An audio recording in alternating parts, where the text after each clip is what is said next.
সিজদায় গেছি, পায়ের নিচে জায়নামাজ, তাও গরম মানে না, তার নিচে দিয়েছি জুতা, তারপরেও গরম মানে না।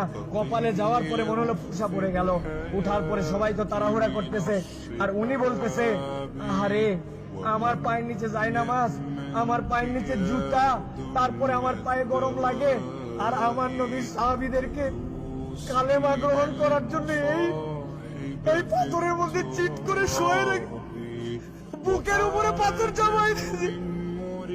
আমার নবীর সাহাবীদেরকে পাগলা উটের পিঠে বেঁধে এই মক্কার অলিগলিতে টেনে ছিঁড়ে বেড়াইছে। এই জায়গাতে তাদের বুকের উপরে পাথর চাপায় আগুনের মধ্যে দিয়ে দিছে। তাদের রক্তের বিনিময়ে ইসলাম পাইছি।